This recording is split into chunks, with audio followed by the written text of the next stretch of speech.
welcome back to the channel, and in today's video I'm going to be showing you the top 10 ZX Spectrum games that rocked my world. I think I was about 9 when we got our first Spectrum, in about 1983, something like that. And I just want to show you some of the games which I've still got from that era that really just kind of blew my mind at the time, and you'd laugh, you will laugh. Especially today's kids, you know, my kids, they're used to playing on the Xbox. They look at the games that I used to play and I remember them with fondness, but my girls, they pity me. They think, oh, how could you have possibly played that? That is just so tedious and it looks rubbish, you know, and you've got so much patience. One of the problems is you didn't know what you were doing in Spectrum games. There was no tutorials, there was no walkthroughs on YouTube, there was nothing. You just kind of had this weird game and you loaded it, there's no help, but that was what was so exciting about it. It was like so much unknown. Anyway, let's start with the top 10.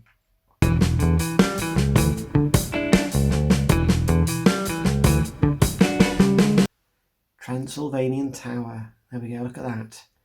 Now, what's funny about this is I think it was 1982 that this one was released. It was released by a company called Richard Shepherd Software. Imagine if games these days were sort of released with that kind of like gaming company title. Bob Smith Games.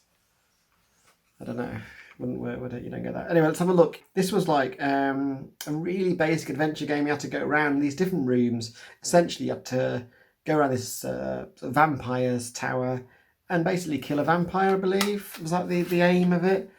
So let's have a look inside. We've got, you know, the tape. There it is. There's a rabbit in a hat. And you have to load tower. That says load tower code. Doesn't really make any sense to me. You have to basically load it anyway. Again, you know, my kids laugh. You have to load it on a tape. How? They just can't. They can't get their head around that concept. But it's not just like it's not on the console already. It's not a console. It's a computer, home computer. A what? You know. Anyway. So what does it say about this? Your quest is to reach the top of the tower, kill Count Creepy, and raid his treasure trove. To do this, you must find your way through the 500 rooms of the tower, each level of which has different characteristics. I seem to remember they had levels as well. Yeah, level 1, 2, 3, 4, and 5. I think we completed this. It's one of few Spectrum games that we did actually complete. Say we, you know, my brothers and possibly my parents to a degree, because this is the kind of game that they could get into. Wasn't too kind of fast and shooty.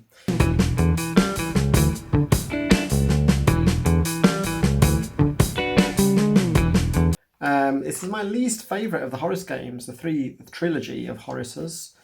And this, I didn't like it because it was hard. It was blatantly a bit of a rip-off, actually, of a Frogger. You had to get across that road to get your skis, didn't you, and then back again. It was hard. Often I would just get so frustrated and I would just die before I even got to do any skiing. And it was just frustrating because the skiing was the fun bit. But you couldn't get to the skiing without having to do this do-or-die mission across the road in the style of Frogger. So that, it was a good game. The skiing was great.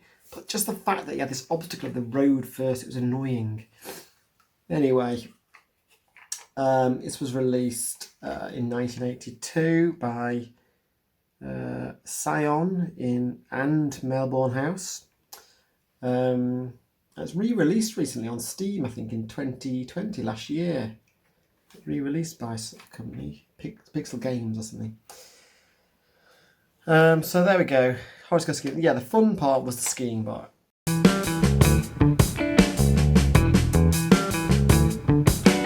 Moving on to Hungry Horus, number 8. Now this was also released in 1982. Hungry Horus. These are weird things. Got massive eye holes and legs. And then what's this bit here? Like a floppy bit of hair, maybe, or an arm.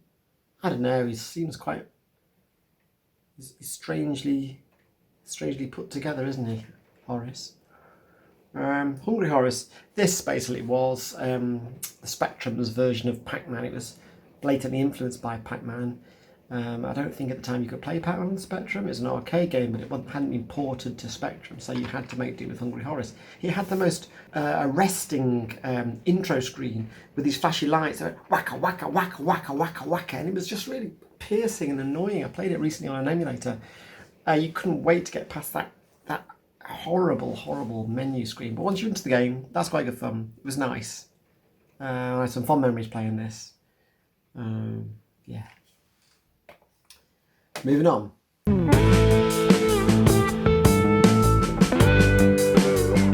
Moving on to number 7, which is Run Baby Run. A bit like the Sheryl Crow song, except at the same time, nothing like the Sheryl Crow song. So this was released by Firebird in 1983, and it was a really simple game. I mean, the cover's just got a screenshot of the game. And as you can see, it's very simple, but it was a really clever game. It was a fun game. Basically, you were a criminal. I think a criminal. You were trying to escape from the police, having done some sort of bank heist or something. I don't know. It doesn't really matter what you did. So you set off, and you basically have to navigate around this map. And then after, I don't know, a couple of seconds, 3 seconds, I don't know how long it was exactly, a police car starts following you. And then after a few more seconds, another police car starts following you, and they follow your exact kind of route. So the idea is you have to not bang into one of the police cars. You can't stop either. You're continually moving, but you have to kind of make paths to try and encourage the police cars, which are following your exact path, albeit at intervals, to crash into each other. Do you get it? So you have to do sort of slightly death-defying manoeuvres to try and double back on yourself, so that when the cars followed that, they double back and crash into each other. It was clever. It was fun. It wouldn't cut it today. I don't think, that sort of game. But yeah, hours of fun on that one. Run Baby Run.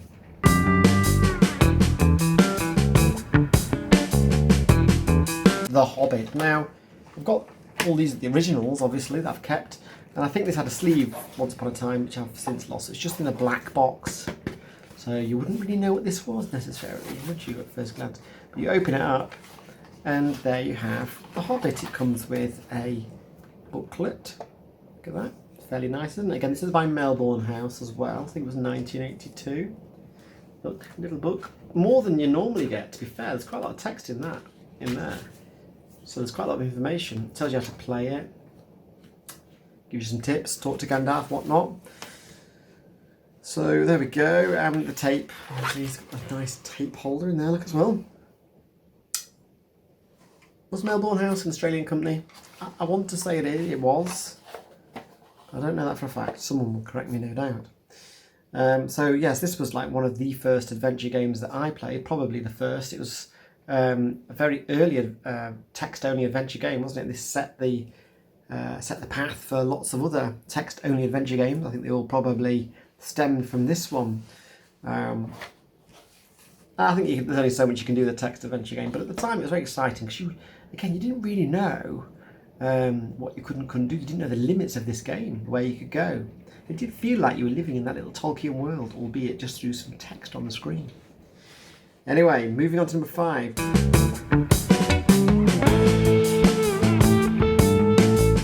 Yaya Kung Fu, or is it Yaya Kung Fu? I don't know which it is. It's like a Bruce Lee inspired beat 'em up.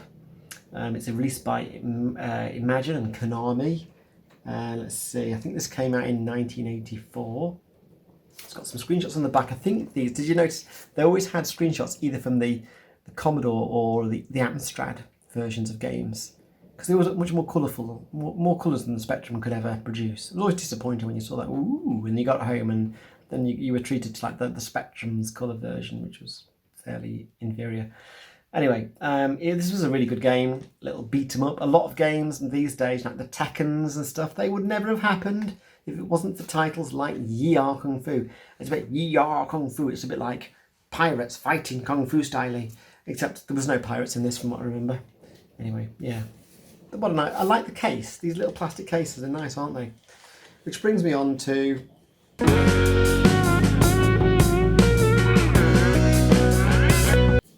number 4, which is Daley Thompson's Decathlon. Look at that. That's also in a similar case. This was released in 1984 by Ocean.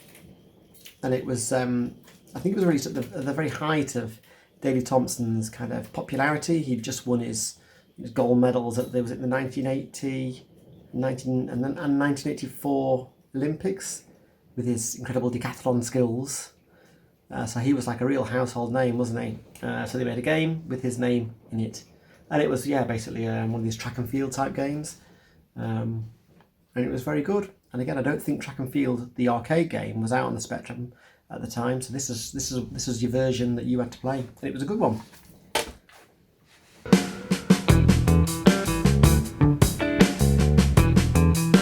We are now going to go on to that, and I do like the Horace games. Number 3 is Horace and the Spiders. This is without a doubt, in my mind, the best of the Horace games. Now, I did hear recently that there was another Horace game scheduled. Found this out on the internet. It was going to be called Horace to the Rescue in 1985, but the guy William Tang, I think who was writing these games, had some sort of collapsed lung, according to Wikipedia. So that game never came to fruition. He never did that. Which is a shame. That would have been nice. Anyway, yeah, Horace and the Spiders. This game, I loved this game. I played it a lot. It had 3 levels, so it was a bit like Horace Goes Skiing with the 2 level thing, except it had 3. So the first you had to run along and just jump up these hills. You had to get your jumps, you had to time it right. Otherwise you lost a life if you didn't jump the hill properly.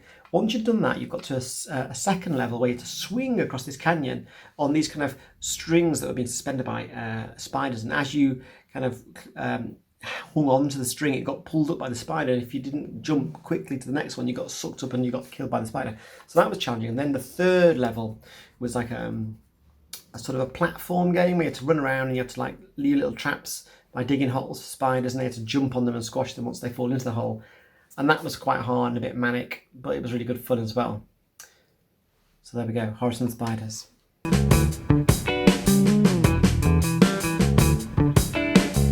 We're on to number 2, which is Green Beret.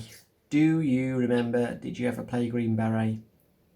It was a good game. It was a hard game, this. I didn't get very far in it, to be honest. I liked it. I loved it. But I wasn't very good at it. It was very frustrating. It's a side-scrolling kind of run-and-gun game. You had, if you remember, a knife. You could like slash with a knife, so you could get guns as well. You could climb up on top of tanks and all sorts. I remember the collision detection being a bit dodgy, so you had to really time it right, get to like, knife your opponents, or you died. And like I say, I never really did very well on it, but I loved it. I loved playing it. I loved trying. And at the time, this was about the best game that I owned. Finally, we're there at number 1. Can you guess what number 1's going to be? Maybe not, because I feel like this wasn't a very popular game.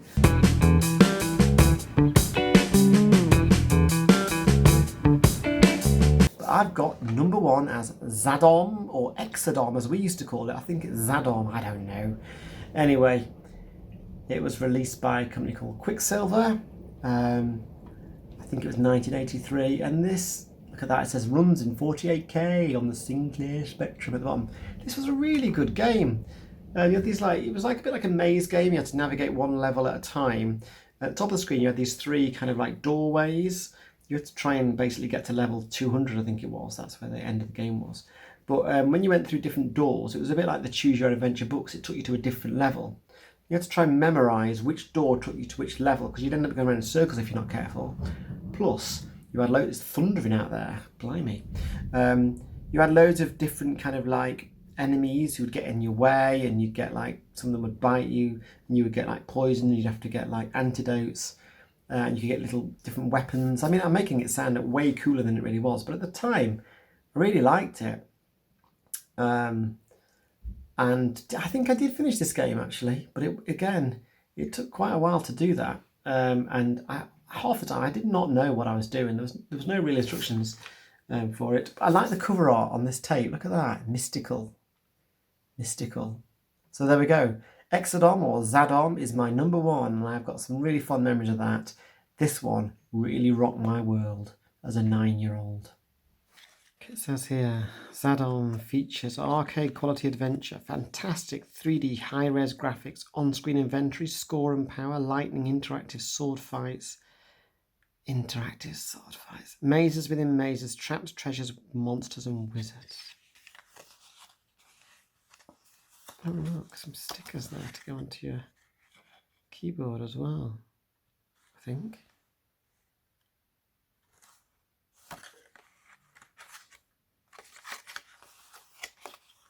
Yeah.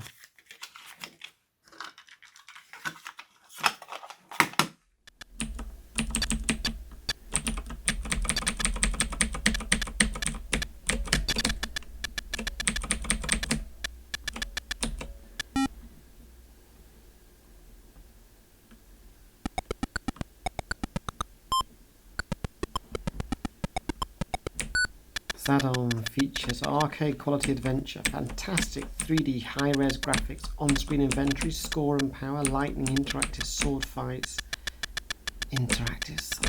mazes within mazes, trapped treasures, monsters and wizards.